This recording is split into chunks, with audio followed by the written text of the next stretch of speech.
اس نے دیکھا کہ وہ چھپکلی بیڈ پر پڑی ہے۔ نیلم خوف سے لرزتی ہوئی اکبر کے پیچھے آ گئی۔ اس نے اکبر کے دونوں بازو تھام لیے تھے۔ اکبر، اسے مارو، وہ گھبرا کر چیخی۔ کس چیز سے ماروں؟ اکبر نے پریشان ہو کر ادھر ادھر دیکھا۔ میرا سینڈل لے لو، نیلم نے کہا۔ اسے بیڈ پر مارا تو چادر خراب ہو جائے گی، اکبر نے سینڈل اٹھاتے ہوئے کہا۔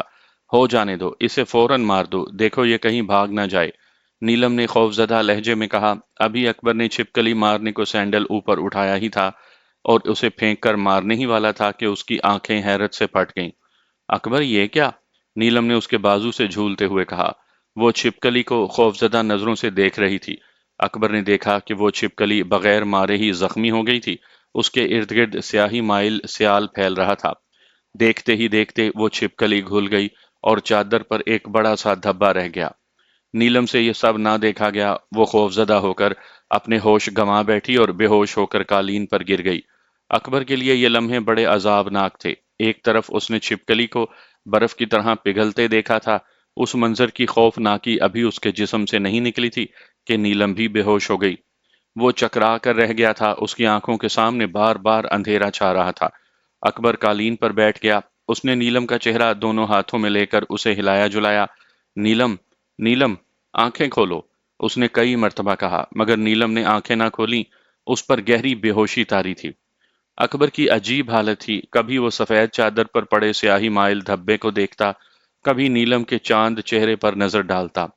اس کا ذہن معاف ہو چکا تھا۔ اس کی سمجھ میں نہیں آ رہا تھا کہ وہ کیا کرے۔ جو خواب اس کی آنکھوں میں جاگے تھے وہ اب سسک رہے تھے، ایک ایک کر کے مرتے جا رہے تھے۔ اب سے کچھ دیر پہلے اس کمرے کا کس قدر رومانی ماحول تھا۔ اکبر اور نیلم کس قدر خوش تھے۔ وہ ان خواب بھرے لمحوں کے ابدی ہونے کی تمنا کر رہے تھے کہ خوشیوں کے کسی دشمن نے ایک لمحے میں ان سے سب کچھ چھین لیا۔ اب اس کمرے میں گنگناتی فضا کے بجائے خوف رہ گیا تھا، لرزتے ہاتھ رہ گئے تھے اور شکستہ اعصاب رہ گئے تھے۔ ایک عذاب تھا جو اکبر کے دماغ پر ہتھوڑے برسا رہا تھا۔ کوئی مکڑی کا جالا تھا جس میں اکبر کے حواسوں کو جکڑا جا رہا تھا۔ وہ کون تھا؟ ایسا کیوں کر رہا تھا؟ یہ کسی کو معلوم نہیں تھا۔ اب اکبر کے لیے کوئی چارہ نہیں تھا کہ وہ اٹھے اور اپنی حسرتوں پر آنسو بہا کر سو جائے۔ اس کا مقدر سو گیا تھا، وہ کس طرح جاگتا؟ وہ اٹھا، شکستہ قدموں سے چل کر اس نے دروازہ کھولا۔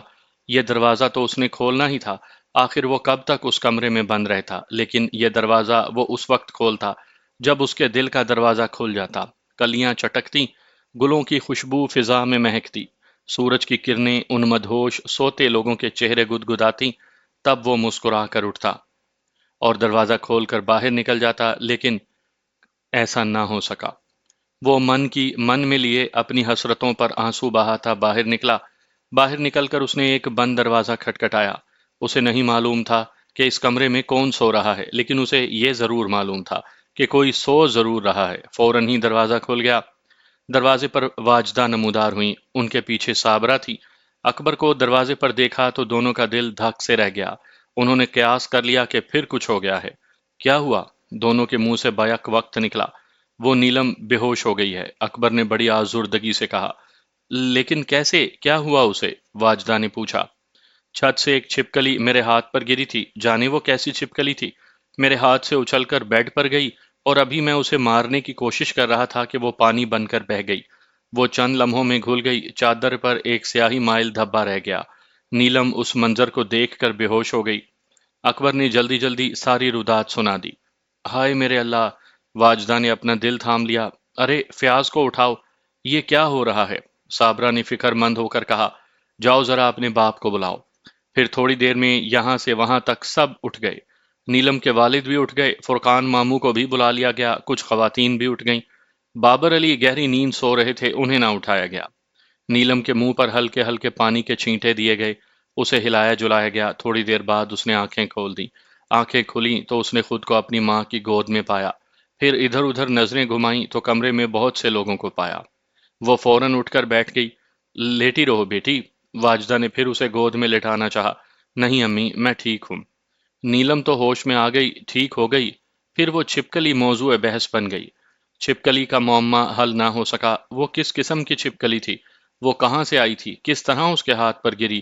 پھر چند لمحوں میں کیوں کر سیال مادے میں تبدیل ہو گئی؟ سب سوچتے رہے۔ اپنی اپنی کہتے رہے لیکن کسی نتیجے پر نہ پہنچ سکے۔ اس گفتگو کے دوران وہ باتیں بھی نیلم کے سامنے آ گئیں جو اب تک اس سے چھپی ہوئی تھیں، جو اس لیے اسے اب تک نہیں بتائی گئی تھیں کہ وہ ڈر جائے گی، دہشت زدہ ہو جائے گی۔ ٹرین سے اب تک کے واقعات جب نیلم کے سامنے آئے تو وہ واقعی خوف زدہ ہو گئی، اور وہ اپنی ماں کے قریب ہوتے ہوئے بولی، امی، مجھے اکیلا نہ چھوڑیں، میرے ساتھ رہیں۔ اذان کب کی ہو چکی تھی، ہر سو روشنی پھیلنے والی تھی، اب اسے چھوڑنے کا کیا جواز تھا بھلا؟ واجدہ کے کچھ کہنے سے پہلے صابرہ نے کہا، نہیں بیٹی، تم پریشان نہ ہو، میں تمہارے پاس ہوں۔ یہ اکبر کہاں ہیں؟ واجدہ کو اپنے داماد کی فکر ہوئی۔ وہ ماموں فرقان کے بستر میں گھسے ہوئے ہیں، راشدہ نے بتایا۔ ارے، ادھر فیاض کے کمرے میں لیٹ جاتے، واجدہ نے کہا، جاؤ بلا لاؤ۔ راشدہ میں اتنی ہمت نہیں تھی کہ وہ تنہا اس مکان سے اس مکان میں چلی جاتی۔ وہ بولی، خالہ، میں اکیلی جاؤں؟ ویسے وہ اب تک سو چکے ہوں گے، وہ نیند کے بہت کچے ہیں۔ تب واجدہ نے فیاض حسین کو ادھر بھیجا۔ وہ دوسرے مکان میں پہنچے تو اکبر واقعی ماموں فرقان کے بستر میں گھسا سو رہا تھا۔ ماموں فرقان نماز پڑھنے کے بعد وظیفہ پڑھ رہے تھے۔ فیاض نے بے خبر سوتے ہوئے اپنے داماد کو اٹھانا مناسب نہ خیال کیا۔ وہ خاموشی سے واپس آ گئے۔ اب نیلم کو بھی سخت قسم کی نیند آ رہی تھی۔ وہ جہاں بیٹھی تھی وہیں لیٹ گئی اور چند منٹوں میں ہی نیند کی آغوش میں چلی گئی۔ صابرہ اور واجدہ کو بھی پریشان ہوتے ہوئے پوری رات ہو گئی تھی۔ ان کی آنکھوں میں بھی نیند بھری ہوئی تھی۔ وہ دونوں بھی اسی کمرے میں نیلم کے ساتھ ہی لیٹ گئیں۔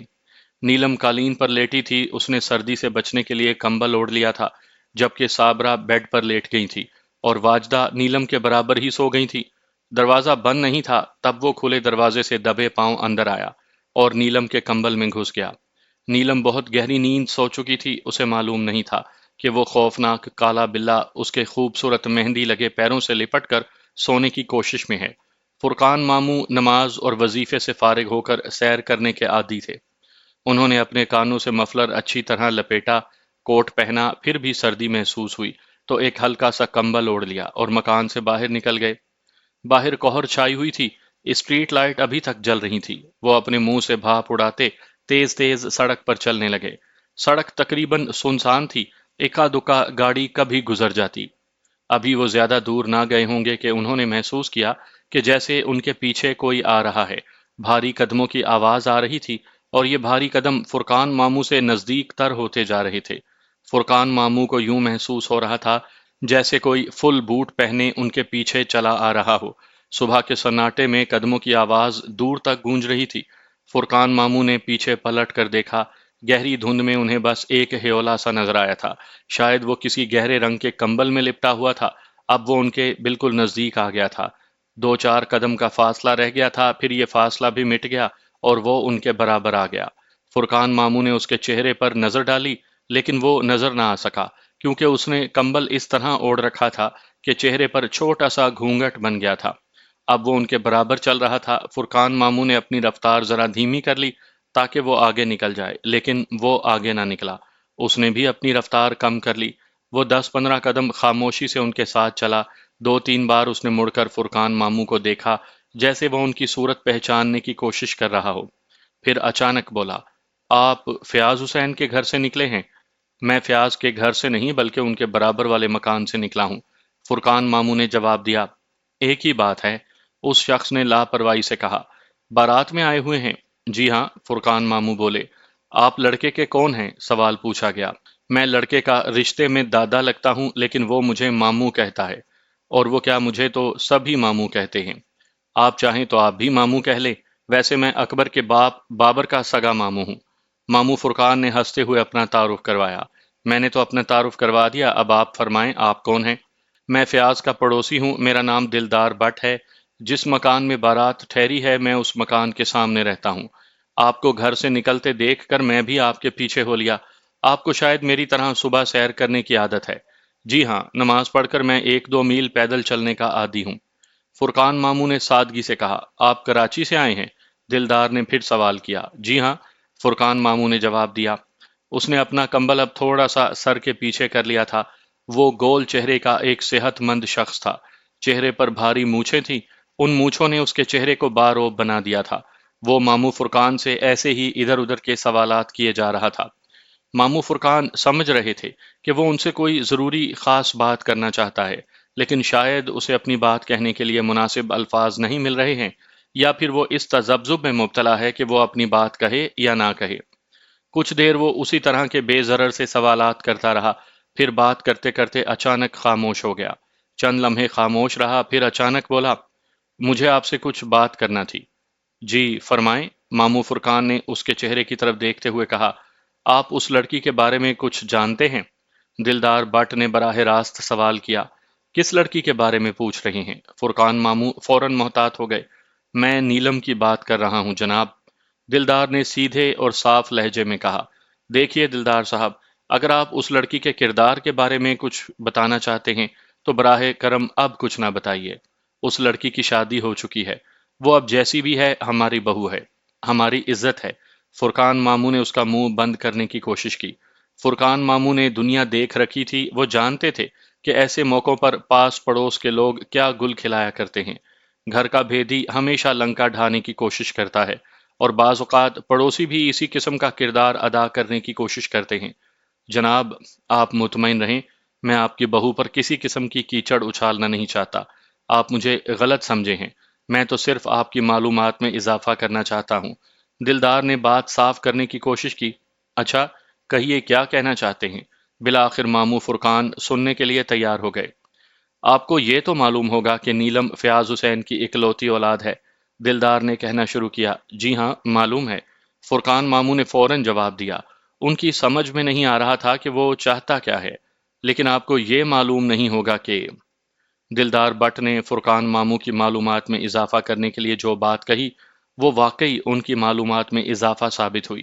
فرقان ماموں وہ بات سن کر حیران رہ گئے، وہ بار بار یہی کہتے رہے کہ نہیں، یہ نہیں ہو سکتا، ایسا کیسے ہو سکتا ہے؟ خیر، وہ شخص جس کا نام دلدار بٹ تھا، ان کی معلومات میں اضافہ کر کے آگے بڑھ گیا۔ فرقان ماموں کافی آگے نکل آئے تھے، اب کچھ دھند چھٹ گئی تھی اور زرد زرد سی مریل سی دھوپ نکل آئی تھی۔ فرقان ماموں نے واپسی کے لیے قدم اٹھائے۔ جب وہ واپس گھر میں داخل ہوئے تو کچھ لوگ جاگ گئے تھے اور کچھ لوگ ابھی پڑے سو رہے تھے۔ اکبر بھی بے خبر سو رہا تھا۔ فرقان ماموں ایک خالی بستر دیکھ کر اس میں گھس گئے۔ باہر اچھی خاصی ٹھنڈ تھی، ان کے ہاتھ پاؤں ٹھنڈے ہو رہے تھے، جسم میں ہلکی سی کپ کپی تھی۔ انہوں نے اچھی طرح اپنے گرد لحاف لپیٹ لیا اور اس شخص کی باتوں پر غور کرنے لگے۔ اگر یہ سب سچ تھا تو بڑی حیرت کی بات ہے۔ سب سے زیادہ حیرت انہیں اس بات پر تھی کہ یہ بات واجدہ نے صابرہ سے چھپائی کیوں تھی۔ ایک طرح سے یہ بات اہم بھی تھی اور غیر اہم بھی۔ بات صرف سچ چھپانے کی تھی، اور جہاں اتنا قریبی رشتہ ہو وہاں کچھ چھپانا ایک طرح سے جرم کے مترادف تھا۔ فرقان ماموں نے سوچا کہ ابھی وہ کسی سے کچھ نہیں کہیں گے، یہ بات وہ کراچی پہنچ کر کریں گے۔ اگر انہوں نے فوراً اس راز کو کھول دیا تو ہو سکتا ہے کہ بدمزگی ہو جائے، اور وہ نہیں چاہتے تھے کہ شادی کا ہنسی خوشی کا گھر کسی اذیت سے دوچار ہو جائے۔ اب تک جو کچھ ہو چکا تھا وہ کسی عذاب سے کم نہیں تھا۔ شادی سے پہلے اور شادی کے بعد کتنی الجھنوں کا شکار ہونا پڑا۔ اکبر کے لیے یہ کتنی بد نصیبی کی بات تھی کہ اس کا نصیبہ کھلنے کے باوجود اس کے ہاتھ کچھ نہ آیا تھا۔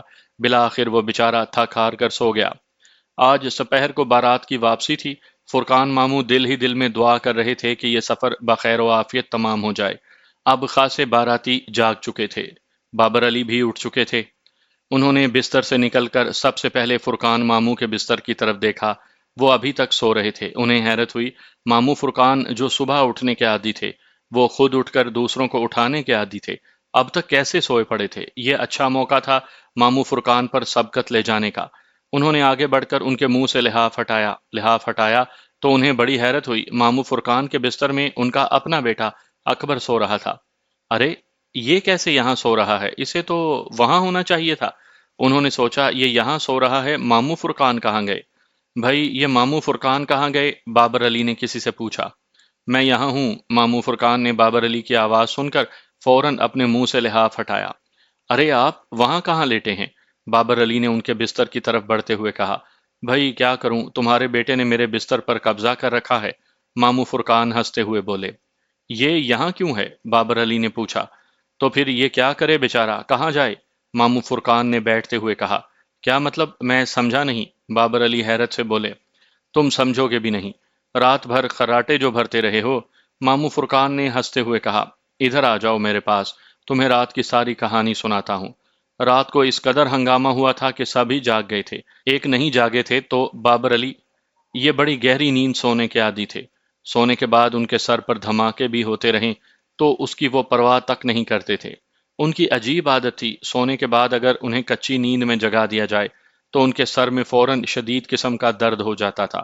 رات کو جب نیلم بے ہوش ہوئی تھی تو صابرہ نے چاہا تھا کہ بابر علی کو اٹھا لیا جائے، لیکن ماموں فرقان کیونکہ بابر کی عادت سے واقف تھے، اس لیے انہوں نے اسے اٹھانے سے منع کر دیا تھا۔ جب رات بھر کی روداد ماموں فرقان سے بابر علی نے سنی تو وہ فکر مند ہو گئے، لیکن حالات اور واقعات ایسے تھے کہ اس میں کوئی کچھ نہیں کر سکتا تھا، اور جو کر سکتا تھا وہ ابھی تک نیلم کے قدموں میں پڑا تھا۔ نیلم گہری نیند سو رہی تھی، وہ پوری رات کی جاگی ہوئی، پھر پے در پے واقعات نے اسے ہلا کر رکھ دیا۔ ہوش میں آنے کے بعد اسے نیند کی گولی دے دی گئی تاکہ اس کے ذہن کو کچھ سکون مل جائے، ابھی اسے ایک لمبا سفر بھی کرنا تھا۔ نیلم گہری نیند سو رہی تھی اور وہ اس کے قدموں سے لپٹا ہوا تھا۔ نیلم کو کچھ ہوش نہیں تھا، اگر اسے یہ معلوم ہو جاتا کہ ایک خوفناک بلّا اس کے پیروں میں لیٹا ہے تو شاید اس کی جان ہی نکل جاتی۔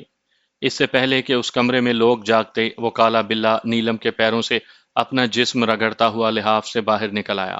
باہر نکل کر اس نے ایک زوردار انگڑائی لی اور اطمینان سے چلتا ہوا دروازے تک آیا اور دروازہ کھول کر باہر نکل گیا۔ نیلم کوئی 10-11 بجے تک سوتی رہی، کسی نے اسے اٹھانے کی کوشش بھی نہ کی۔ خود ہی اس کی آنکھ کھلی، پہلے تو اس کی سمجھ میں نہ آیا کہ وہ کہاں ہے۔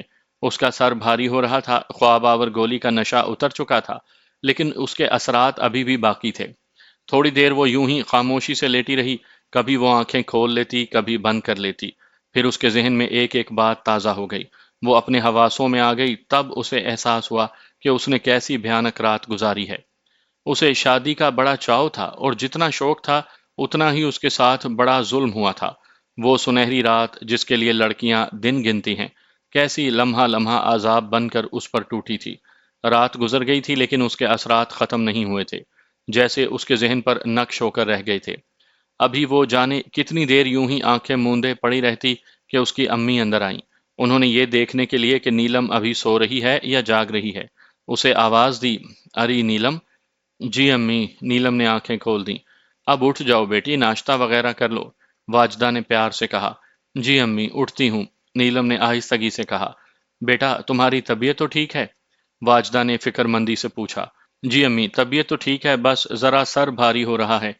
وہ گولی کی وجہ سے ہوگا، چائے وائے پیو گی تو ٹھیک ہو جائے گا۔ ہاں امی، یہ خواب آور گولیوں کی مجھے بالکل برداشت نہیں۔ وہ تو میں نے ابو کی وجہ سے گولی کھا لی تھی ورنہ کبھی نہ کھاتی۔ بیٹی آج تو ہم سے جدا ہو جائے گی، تجھے کچھ معلوم ہے؟ واجدہ کے چہرے پر اداسی پھیل گئی۔ ہاں امی جانتی ہوں، نیلم نے افسردگی سے کہا۔ آپ نے مجھے بیاہ بھی اتنی دور دیا کہ کوئی جلدی آنا بھی چاہے تو نہ آ سکے۔ کیا امی میں آپ کو اتنی بری لگتی تھی؟ اکبر بہت اچھا لڑکا ہے، وہ تیرا بہت خیال رکھے گا، واجدہ نے اسے تسلی دی۔ ہاں امی میں یہ بھی جانتی ہوں، نیلم نے تھوڑا سا مسکراتے ہوئے کہا۔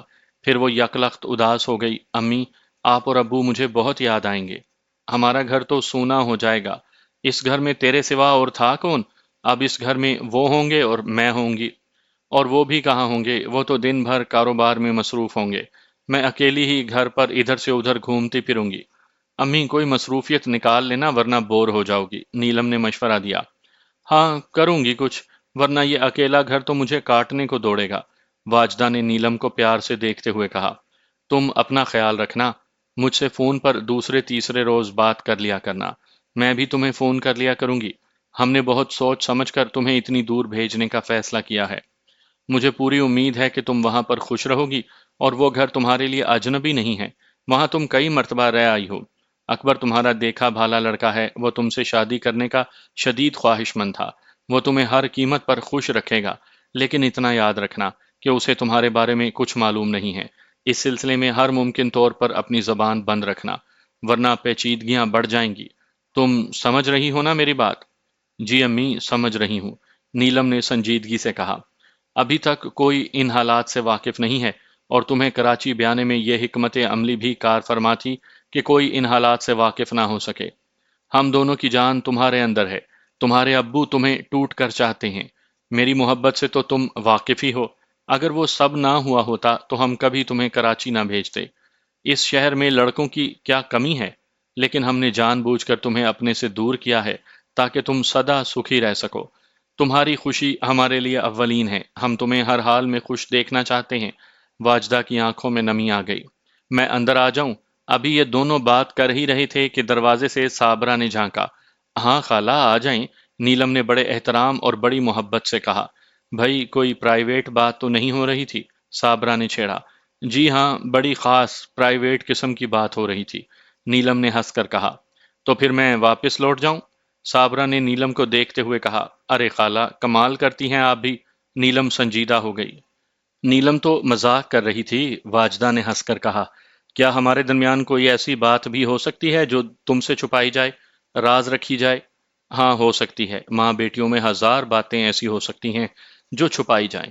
یہاں چھپانے کو کچھ نہیں ہے۔ ایک نیلم تھی جسے اب تک اپنے کلیجے میں چھپائے رکھا تھا، تم سے یہ بھی نہ دیکھا گیا، آخر ہم سے چھین کر لے چلی نا اپنے ساتھ۔ واجدہ نے بات کا رخ بڑی خوبصورتی سے موڑ دیا۔ تم نے اپنے کلیجے میں چھپائے رکھا نا، ہم اسے کراچی لے جا کر اپنے دل میں چھپا کر رکھیں گے۔ تم کیا سمجھتی ہو ایک تم ہی محبت کرنے والی پیدا ہوئی ہو اس دنیا میں؟ صابرہ نے ہنس کر کہا۔ سن لیا نیلم تو نے، یہی بات میں تجھ سے کہہ رہی تھی کہ میری بہن تجھے اپنے دل میں چھپا کے رکھے گی۔ یہ پریشان ہو رہی تھی کیا؟ صابرہ نے پوچھا۔ نہیں، پریشان تو نہیں تھی، بلکہ یہ کہہ رہی تھی کہ اتنی دور مجھے کیوں بیاہ دیا، آپ سے ملنے میں بھی دشواری ہوگی، واجدہ نے بتایا۔ واہ نیلم، تو نے خوب فکر کی، صابرہ نے نیلم کے سر پر ہاتھ رکھتے ہوئے کہا۔ جب تمہارا جی چاہے لاہور آ جانا۔ لاہور امریکہ میں تو نہیں ہے، لاہور پاکستان میں ہی ہے، جہاز گھنٹے سوا گھنٹے میں تمہیں یہاں پہنچا دیا کرے گا۔ کچھ دیر اسی طرح کی اور باتیں ہوتی رہیں، پھر نیلم منہ ہاتھ دھونے کے لیے اٹھ گئی۔ ناشتہ تیار تھا، جو لوگ باقی رہ گئے تھے ان کے ساتھ نیلم نے ناشتہ کیا۔ باقی رہنے والوں میں اکبر بھی تھا۔ اکبر کی موجودگی میں نیلم کو ناشتہ کرتے ہوئے جھجک محسوس ہو رہی تھی۔ وہ اٹھ کر تو جا نہیں سکتی تھی، خاموشی سے سر جھکائے ناشتہ کرتی رہی۔ دوپہر کے کھانے کے بعد بارات نے اپنا سامان باندھنا شروع کیا۔ پھر وہ گھڑی بھی آ پہنچی جب والدین کے لیے متضاد جذبات لے کر آتی ہے۔ بیٹی جب گھر سے رخصت ہوتی ہے تو ایک طرف والدین کو اپنے فرض سے سبکدوشی کی خوشی ہوتی ہے، دوسری طرف انہیں اپنے لخت جگر سے دور ہونے کا غم کسی عذاب سے کم محسوس نہیں ہوتا۔ لڑکیاں پرائی ہوتی ہیں، انہیں ایک دن گھر سے جانا ہی ہوتا ہے۔ بابل کے آنگن کی چڑیوں کو ایک دن اڑنا ہی ہوتا ہے۔ نیلم اپنے ابو امی کے گلے لگ کر خوب روئی، اس طرح کہ اس کی ہچکیاں بن گئیں۔ بری حالت ہو گئی۔ ماں باپ سے دور ہونے کا غم بھی ایک دم ہی بارش کی طرح برسا تھا۔ وہ بہت دور جا رہی تھی، یہ احساس شدت سے اس کی روح کی گہرائیوں میں اتر گیا تھا۔ رو دھو کر وہ گاڑی میں بیٹھی۔ اس کے پاس اب جس نے زندگی بھر اس کے آنسو پونچھنے تھے، ایک رشتہ ٹوٹا تھا تو دوسرا جڑ گیا تھا، ایک گھر چھوٹا تھا تو دوسرا مل گیا تھا۔ یہ وہ گھر تھا جہاں اس نے اب ہمیشہ رہنا تھا۔ گارڈ نے جھنڈی دکھائی، گاڑی نے رینگنا شروع کیا۔ اچانک ہی وہ کالا بلہ کہیں سے نمودار ہوا اور چلتی ٹرین میں چھلانگ لگا کر ایک ڈبے میں چڑھ گیا۔ فرقان ماموں کھڑکی کے نزدیک بیٹھے تھے۔ گاڑی چلی تو انہوں نے کھڑکی سے منہ باہر نکال لیا اور ایسے ہی باہر کی طرف دیکھنے لگے۔ تب ان کی نظر اس کالے بلے پر پڑی۔ انہوں نے اسے برابر والے ڈبے میں چڑھتا دیکھ لیا۔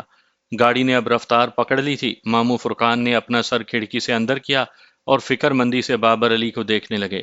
بابر علی ان کے سامنے والی سیٹ پر بیٹھے تھے۔ کیا ہوا ماموں؟ بابر علی نے ان کی پیشانی پر فکر کی لکیریں دیکھ لی تھیں۔ انہوں نے پوچھا۔ آؤ میرے ساتھ، ماموں نے برتھ سے اٹھتے ہوئے کہا۔ ادھر چل کر بات کرتے ہیں۔ بابر علی فوراً ہی ان کے ساتھ ہو لیے۔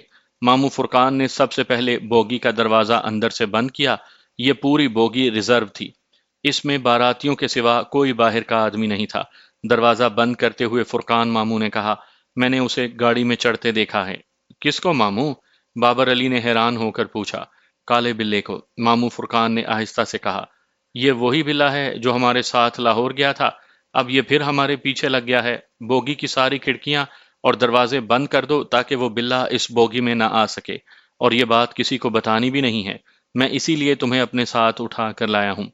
کھڑکیاں دروازے تو خیر بند کر دیے گئے، لیکن بوگی کے درمیان کے دروازے جو ایک بوگی کو دوسرے سے ملاتے ہیں اور جن سے بیرے اور ٹکٹ چیکر وغیرہ گزرتے رہتے ہیں، انہیں بند کرنا آسان نہیں تھا۔ ان دروازوں پر نظر رکھنے کے لیے ضروری تھا کہ وہاں کوئی آدمی مستقل بیٹھے، اور یہ نگرانی کا کام لڑکے ہی اچھی طرح کر سکتے تھے۔ لہٰذا اب ضروری ہو گیا کہ خاندان کے 2-3 لڑکوں کو اعتماد میں لے کر انہیں کالے بلے کی نگرانی پر مامور کر دیا جائے۔ فرقان ماموں نے 2-3 لڑکوں کو منتخب کر کے انہیں صورتحال سے آگاہ کیا، انہیں یہ بھی بتا دیا کہ یہ کام بڑی رازداری سے کرنا ہے۔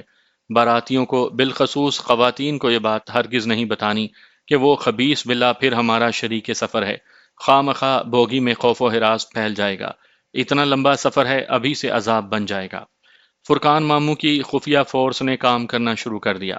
ماموں فرقان اور بابر علی بھی بوگی کے ایک سرے سے دوسرے سرے تک چکر لگا لیتے تھے۔ نگرانی ٹھیک طرح سے جاری تھی۔ شام ڈھلنے لگی، پھر رات آئی۔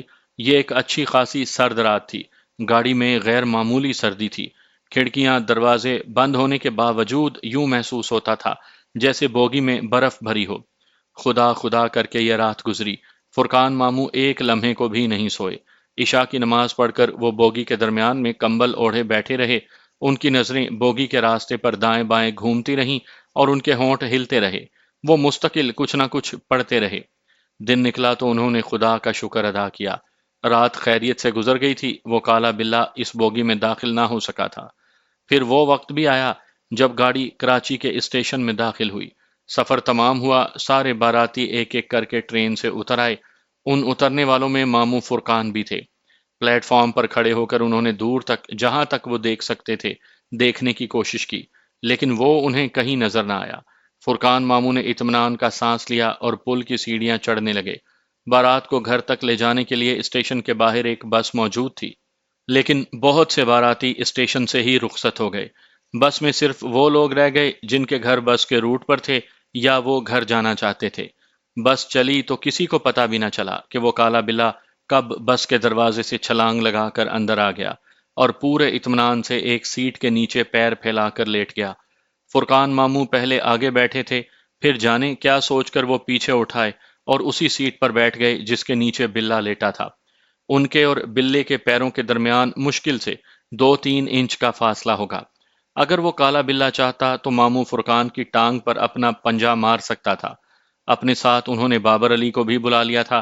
اب وہ دونوں پیچھے بیٹھے سفر بخیر و خوبی ختم ہونے پر خدا کا شکر ادا کر رہے تھے، اور نیچے وہ کالا بلہ لیٹا ہوا بار بار اپنی دم کو بس کے فرش پر مار رہا تھا، جیسے تنبیہ کر رہا ہو کہ یہ سفر ابھی شروع ہوا ہے۔ چلو، اس بلے سے تو جان چھٹی، ماموں فرقان نے اطمینان کا سانس لے کر کہا۔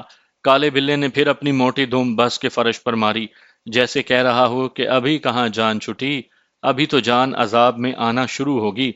ماموں، اس بلے نے تو واقعی جان عذاب میں ڈال دی تھی، پتہ نہیں کہاں سے پیچھے لگ گیا تھا۔ بابر علی نے بس سے باہر دیکھتے ہوئے کہا۔ عجیب بلہ تھا وہ۔ تم دادا غفور کو جانتے ہو؟ فرقان ماموں نے بابر علی سے پوچھا۔ ہاں جانتا ہوں، وہ جو برنس روڈ پر رہتے ہیں۔ بابر علی نے تصدیق چاہی۔ ہاں وہی، میں ان کے پاس جاؤں گا، وہ ان معاملات میں بڑے ماہر ہیں، ان سے بات کروں گا، ماموں فرقان نے کہا۔ ماموں ان سے کوئی تعویذ وغیرہ لے لیں، بابر علی نے تجویز پیش کی۔ میں ان سے بات کرتا ہوں، جو وہ بتائیں گے ویسا کریں گے۔ یہ معاملہ ویسے تعویذوں سے حل ہونے والا نہیں، اس کے لیے عمل کرنا پڑے گا۔ ماموں، آپ کا کیا خیال ہے کہ یہ معاملہ ابھی ختم نہیں ہوا؟ بابر علی نے تشویش بھرے لہجے میں کہا۔ یہ بات اگلے 2-3 دن میں معلوم ہو جائے گی، ماموں فرقان بولے۔ کیا پھر کچھ ہوگا؟ بابر علی نے فکر مندی سے پوچھا۔ اگر اثرات ختم نہیں ہوئے ہیں تو وہ ہر صورت میں ظاہر ہوں گے، ماموں فرقان نے جواب دیا۔ ماموں، آپ 2-3 دن میرے گھر پر ہی رہیں، بابر علی نے کہا۔ پریشان کیوں ہوتے ہو؟ اب کچھ نہیں ہوگا، اور اگر کچھ ہوا تو میں تم سے کون سا دور ہوں، مجھے ٹیلی فون کر دینا، میں فوراً آ جاؤں گا۔ ویسے پرسوں ولیمے پر تو ملاقات ہوگی انشاءاللہ، سب ٹھیک رہے گا، ماموں فرقان نے تسلی دی۔ لیکن کچھ ٹھیک نہ رہا۔ فرقان ماموں کے سارے اندازے غلط نکلے۔ ان کا خیال تھا کہ کالے بلے سے نجات مل گئی ہے، لیکن ایسا نہیں تھا۔ ماموں فرقان تو حسن اسکوائر پر اتر گئے، انہیں عزیز آباد جانا تھا۔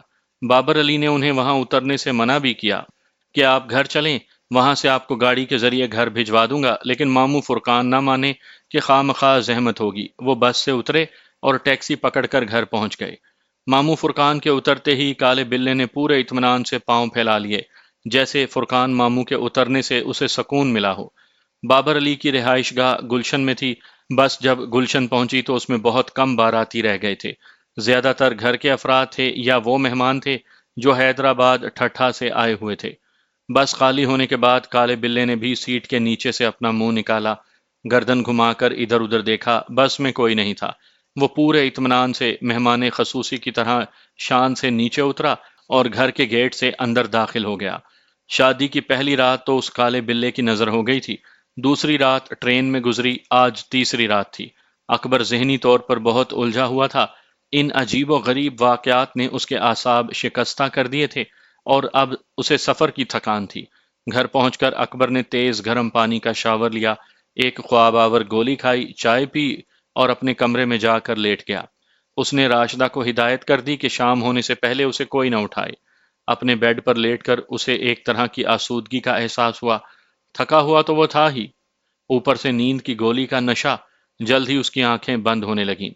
اس نے لحاف اپنے اوپر کھینچا اور کروٹ لے کر سو گیا۔ جانے وہ کتنی دیر سویا ہوگا کہ اچانک اس کی کسی آواز سے آنکھ کھل گئی۔ کمرے میں اندھیرا پھیلا ہوا تھا، اس کا مطلب تھا کہ شام ہو چکی ہے۔ کوئی زور زور سے دروازہ بجا رہا تھا۔ اکبر نے سوچا وہ اندر سے دروازہ بند کر کے تو سویا نہیں تھا، پھر یہ کون اس بےہودگی سے دروازہ پیٹ رہا ہے؟ اندر کیوں نہیں آ جاتا؟ وہ لحاف پھینک کر غصے سے اٹھا کہ دیکھے تو صحیح کون ہے دروازے پر۔ ابھی وہ دروازے کی طرف بڑھا ہی تھا کہ دروازہ آہستہ آہستہ کھلنا شروع ہوا۔ ارے بھائی آ جاؤ، کون ہے؟ اکبر نے ذرا غصے سے کہا۔ پورا دروازہ کھل گیا تھا لیکن وہاں کوئی نہیں تھا۔ اکبر کو اور غصہ آیا کہ ایک تو دروازہ پیٹ کر اسے اٹھا دیا گیا اور اب مزید اس کے ساتھ مذاق کیا جا رہا ہے۔ وہ تیزی سے آگے بڑھا تاکہ دیکھ سکے کہ باہر کون ہے۔ 4 قدم آگے بڑھائے ہوں گے کہ اسے دیکھ کر اس کی سٹی گم ہو گئی۔ اکبر جلدی سے الٹے قدموں پیچھے بھاگا اور جلدی سے لحاف میں گھس گیا۔ وہ تھر تھر کانپ رہا تھا اور اس کی نظریں اس چیز پر تھیں جو اندر آ رہی تھی۔ وہ کوئی بڑی ہیبت ناک شے تھی۔ اس کی لمبائی کوئی 2 فٹ رہی ہوگی، 1 فٹ کے پاؤں ہوں گے اور ان پاؤں کے اوپر سر تھا۔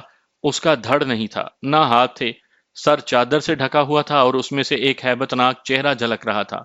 اس عجیب الخلقت چیز کو دیکھ کر اکبر کی چیخ گلے میں پھنس گئی۔ وہ لاکھ چیخنا چاہ رہا تھا لیکن چیخ تھی کہ گلے سے نکلتی ہی نہ تھی، اور عجیب الخلقت چیز اپنے پاؤں پر اچھلتی ہوئی اس کی طرف بڑی آ رہی تھی۔ بڑی مشکل سے اس کی چیخ حلق سے برآمد ہوئی۔ تبھی اس کی آنکھ کھل گئی۔ اس نے خود کو بری طرح چیختے ہوئے پایا۔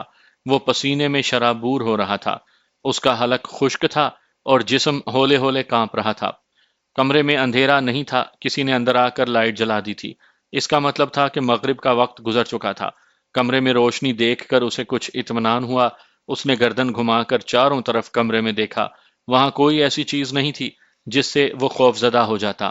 اس کا مطلب ہے کہ اس نے جو کچھ دیکھا تھا خواب میں دیکھا تھا، لیکن جانے کیوں اسے ایسا محسوس ہوا تھا کہ اس نے جو کچھ دیکھا تھا وہ خواب نہیں بلکہ اپنی جاگتی آنکھوں سے دیکھا تھا۔ اب وہ اٹھ کر بیٹھ گیا اور ابھی باتھ روم جانے کی سوچ ہی رہا تھا کہ راشدہ کمرے میں داخل ہوئی۔ اٹھ گیا؟ شکر ہے، راشدہ نے مسکراتے ہوئے کہا۔ آپ کے دوست آئے ہیں، ادھر ہی بھیج دوں؟ ڈرائنگ روم تو اس وقت خالی نہیں ہے۔ ہاں بھیج دو ادھر ہی، اکبر نے بیڈ سے اٹھتے ہوئے کہا۔ میں ذرا منہ ہاتھ دھو لوں پھر چائے بھیج دینا۔ جی اچھا، راشدہ یہ کہہ کر کمرے سے نکل گئی۔ تھوڑی دیر کے بعد اکبر کے دوست آفاق اور گلزار کمرے میں داخل ہوئے۔ اکبر ابھی باتھ روم میں تھا، انہوں نے ایک کالے بلے کو اکبر کے بیڈ کے نیچے سے نکلتے دیکھا۔ کالے بلے کی سرخ سرخ آنکھیں اور بڑا قد دیکھ کر وہ دونوں سہم گئے۔ کالے بلے نے ایک نظر دونوں کو دیکھا اور ٹہلتا ہوا کمرے سے نکل گیا۔ یار یہ کس قسم کا بلہ تھا؟ آفاق نے گلزار سے کہا۔ اتنے میں اکبر تولیے سے منہ پہنچتا باتھ روم سے باہر آیا۔ اس نے آفاق کی بات سن لی تھی۔ وہ گھبرا کر بولا، آفاق تم کس بلے کی بات کر رہے ہو؟ بھائی ایک کالا بلہ تمہارے بیڈ کے نیچے سے نکل کر ابھی باہر گیا ہے، آفاق نے کہا۔ یار وہ عجیب قسم کا بلہ تھا، ڈراؤنا اور اتنا لمبا چوڑا بلہ میں نے تو آج تک نہیں دیکھا۔ کالے بلے کا ذکر سن کر اکبر کے پسینے چھوٹ گئے۔ اس نے جلدی سے باہر نکل کر ادھر ادھر دیکھا لیکن وہ کالا بلہ کہیں نظر نہ آیا۔ اکبر واپس کمرے میں آیا اور خاموشی سے بیڈ پر بیٹھ گیا۔ کیا ہوا بھائی، تو اتنی خاموشی سے کیوں بیٹھ گیا؟ گلزار نے اسے چھیڑا۔ ہاں بھائی سنا کچھ رات کا فسانہ، آفاق نے گرا لگائی۔ اکبر کے یہ دونوں دوست بارات میں نہیں گئے تھے، انہیں کچھ معلوم نہیں تھا کہ اکبر کے ساتھ کیا بیتی۔ وہ کریت کریت کر اس سے رات کا فسانہ پوچھتے رہے اور وہ ہنس ہنس کر انہیں ٹالتا رہا۔ وہ کیا بتاتا کہ اس کے ساتھ کیا گزری ہے؟ اکبر کپڑے پہن کر اپنے دوستوں کو لے کر باہر نکل گیا۔ کافی دیر کے بعد وہ گھر واپس آیا، پھر اس نے کھانا کھایا اور کھانا کھا کر اپنے ایک اور دوست سے ملنے چلا گیا۔ وہاں سے کوئی 11:30 بجے کے قریب واپسی ہوئی۔ گھر واپس آیا تو گھر والے اس کے منتظر تھے۔ کچھ دیر کے بعد اسے نیلم کے کمرے میں پہنچا دیا گیا۔ وہ کمرے میں داخل ہوا تو دیوار پر لگی گھڑی نے 12 گھنٹے بجائے۔ اکبر نے پہلے 12 بجاتی گھڑی اور پھر نیلم کو دیکھا۔ نیلم نے اسے مسکرا کر دیکھا اور پھر اپنی نظریں نیچی کر لیں۔ جب وہ قریب آیا تو نیلم نے اپنا سر بھی جھکا لیا۔ اکبر بیڈ پر بیٹھا، اس نے اپنے ہاتھ سے اس کا چہرہ اٹھایا اور قریب ہونے لگا، لیکن قربت اس کے نصیب میں نہیں تھی۔ وہ اچانک چیخ اٹھا، نیلم میری آنکھیں! جب اکبر نے گھبرا کر کہا، نیلم میری آنکھیں، اور یہ کہہ کر اس نے اپنی آنکھوں کو ڈھک لیا تو نیلم کا دل دھک سے رہ گیا۔ اسے ٹھنڈا پسینہ سا آ گیا، ہاتھ پاؤں میں جان نہ رہی۔ اس نے تڑپ کر پوچھا، ہائے اکبر تمہیں کیا ہوا؟ اکبر کچھ نہ بولا، وہ اپنے ہاتھوں سے اپنی آنکھیں مل رہا تھا۔ تب نیلم نے اس کا ہاتھ پکڑ لیا اور اس سے کہا، اکبر ہاتھ تو ہٹائیں۔ اکبر نے اپنے ہاتھوں پر نیلم کے نرم ملائم ریشم سی انگلیوں کا لمس محسوس کیا۔ چند ثانیے کو اسے سکون ملا۔ اس نے اپنا ہاتھ آنکھوں سے ہٹا لیا، آنکھیں کھول کر نیلم کی طرف دیکھنا چاہا لیکن دیکھ نہ سکا۔ جیسے ہی اس نے آنکھیں کھولیں، شدت کی تکلیف ہوئی، اس نے فوراً آنکھیں بند کر لیں۔ اکبر خدا کے لیے اپنی آنکھیں کھولیں، مجھے دیکھیں، نیلم نے اس کا ذرا سا ہاتھ دبا کر کہا۔ کوئی اور وقت ہوتا تو اکبر نیلم کے اس جملے پر قربان ہو جاتا، اسے اس طرح دیکھتا کہ پھر اسے دید کی حسرت نہ رہتی، لیکن اس وقت تو وہ بڑی مشکل میں تھا۔ اس نے پھر تھوڑی سی آنکھیں کھولنا چاہیں لیکن آنکھوں کے چراغ جل نہ سکے۔ روشنی کے باوجود ہر طرف دھند سی چھائی رہی۔ نیلم آنکھیں نہیں کھل رہیں۔ اکبر نے ایک کرب کے عالم میں کہا، ہوا کیا ہے؟ نیلم نے فکر مندی سے پوچھا۔ آنکھوں میں شدید مرچیں لگ رہی ہیں۔ ابھی تو آپ ٹھیک تھے۔ ہاں ابھی تو میں ٹھیک تھا، اکبر نے کہا۔ پھر یہ مرچیں کہاں سے آ گئیں؟ نیلم نے پوچھا۔ بس مجھے اچانک ہی یہ محسوس ہوا جیسے کسی نے مٹھی بھر کر پسی ہوئی مرچیں میری آنکھوں میں جھونک دی ہوں۔ اس قدر شدید تکلیف ہے کہ بتا نہیں سکتا۔ اکبر کے چہرے پر شدید کرب کے آثار تھے۔ آپ باتھ روم میں جا کر آنکھیں دھو لیں، نیلم نے مشورہ دیا۔ ہاں یہی کرنا پڑے گا، یہ کہہ کر اکبر اٹھا۔ اس کے ساتھ ہی نیلم بھی اٹھی۔ اس نے سہارا دے کر اکبر کو باتھ روم کا راستہ دکھایا۔ اکبر نے واش بیسن کے نلکے سے اچھی طرح اپنی آنکھیں دھوئیں۔ درد میں بہت معمولی سا فرق پڑا۔ اس نے کھڑے ہو کر آنکھیں دیکھیں۔ اس کی آنکھیں لال انگارہ ہو رہی تھیں۔ اس قدر سرخی تھی کہ لگتا تھا جیسے آنکھوں میں خون بھر گیا ہو، اور اتنی شدید جلن تھی جیسے کوئی اس کی آنکھوں پر بلیڈ پھیر رہا ہو۔ باتھ روم سے واپس آ کر وہ بیڈ پر لیٹ گیا۔ اسے کسی کروٹ قرار نہیں تھا۔ آنکھوں پر ہاتھ رکھنے کے باوجود کمرے میں جلتی ہوئی ٹیوب لائٹس کی روشنی اس کی آنکھوں میں تیزاب بن کر ٹپک رہی تھی۔ اس نے اپنا منہ بیڈ کے گدے میں چھپا لیا، چین پھر بھی نہ ملا۔ کیا لائٹ بجھا دوں؟ نیلم نے اسے گدے میں منہ چھپائے دیکھ کر پوچھا۔ نیلم کا یہ جملہ بھی مر مٹنے والا تھا۔ اس کی آنکھوں میں مرچیں نہ بھری ہوئی ہوتی تو وہ اس جملے سے لطف اٹھاتا، لیکن اس وقت تو اسے کچھ اچھا نہیں لگ رہا تھا۔ اس نے سادگی سے کہا، ہاں بجھا دو۔ نیلم نے لائٹ بجھا دی لیکن اس سے بھی کوئی خاص فرق نہ پڑا۔ تکلیف اپنی جگہ جوں کی توں برقرار رہی۔ پھر نیلم نے باتھ روم کی لائٹ جلا کر دروازہ کھول دیا۔ اس نے تولیہ پانی میں تر کیا اور اس گیلے تولیے کو اس کی آنکھوں پر رکھ کر بہت آہستہ آہستہ پھیرنے لگی۔ اس کی آنکھوں میں ٹھنڈا ٹھنڈا پانی لگ رہا تھا۔ پانی کی ٹھنڈک نے اسے تھوڑا سا سکون پہنچایا، لیکن یہ سکون بھی لمحاتی ثابت ہوا۔ 10-15 منٹ ہو چکے تھے لیکن کسی طرح سے آرام نہیں آ رہا تھا۔ تب نیلم نے پریشان ہو کر کہا، کیا خالہ کو بلا کر لاؤں؟ نہیں تم رہنے دو، میں خود جاتا ہوں، اکبر نے اٹھتے ہوئے کہا۔ نیلم بہت شدید قسم کی تکلیف ہے، آپ جائیں، جا کر کسی ڈاکٹر کو دکھائیں، نیلم نے مشورہ دیا۔ اکبر آنکھوں پر ہاتھ رکھے اندازے سے چلتا ہوا کمرے سے باہر آیا۔ پھر اس نے اپنے امی ابو کے کمرے میں قدم رکھا۔ ان کا دروازہ کھلا ہوا تھا، وہ لوگ ابھی جاگ رہے تھے۔ اکبر کو اس طرح اپنی آنکھوں پر ہاتھ رکھے آتے دیکھ کر صابرہ نے اپنا کلیجہ تھام لیا۔ یا اللہ خیر، ان کے منہ سے نکلا۔ ابو میری آنکھیں دیکھیں، اکبر نے کہا۔ کیا ہوا تمہاری آنکھوں کو؟ بابر علی لپک کر اس کی طرف بڑھے۔ انہوں نے جلدی سے اسے اپنے بیڈ پر بٹھایا۔ صابرہ نے اکبر کا ہاتھ ہٹا کر اس کی ایک آنکھ کھول کر دیکھا۔ ارے یہ تمہاری آنکھوں کو کیا ہوا؟ ایک دم لال انگارہ ہو رہی ہیں۔ امی بس اچانک ہی ایسا ہوا، مجھے یوں لگا جیسے کسی نے ڈھیر ساری پسی ہوئی مرچیں میری آنکھوں میں جھونک دی ہوں۔ اپنی آنکھیں دھو لو، بابر علی نے کہا۔ ابو بہت اچھی طرح دھو لی ہیں، گیلے تولیے سے بھی مسلسل رگڑی ہیں لیکن کوئی فرق نہیں پڑا۔ اکبر نے اپنی آنکھوں پر ہاتھ رکھتے ہوئے کہا، سنیں صابرہ بابر علی سے مخاطب ہوئی، اسے ہسپتال لے جائیں۔ اچھا ٹھیک ہے، یہ کہہ کر بابر علی نے جلدی جلدی کپڑے تبدیل کیے، گاڑی نکالی اور اکبر کو بٹھا کر اپنے علاقے کے ایک اچھے ہسپتال میں لے گئے۔ وہاں ڈاکٹر نے اس کی آنکھوں کا معائنہ کیا، آنکھوں کو اچھی طرح دھو کر ایک ٹیوب سے مرہم لگا دیا، کھانے کو کچھ دوائیں لکھ کر دیں، لگانے کو 2 قسم کے ٹیوب تجویز کر دیں۔ بابر علی کے دریافت کرنے پر کہ یہ معاملہ کیا ہے، اچانک آنکھوں کا یہ حال کیسے ہو گیا، تو ڈاکٹر نے بتایا یہ ایک طرح کی الرجی ہے، فکر کی کوئی بات نہیں، 1 2 دن میں آنکھیں ٹھیک ہو جائیں گی۔ لیکن اکبر کی آنکھیں 1 2 دن میں ٹھیک نہ ہوئیں، البتہ تکلیف کچھ کم ہو گئی، لیکن بالکل ختم نہ ہوئی۔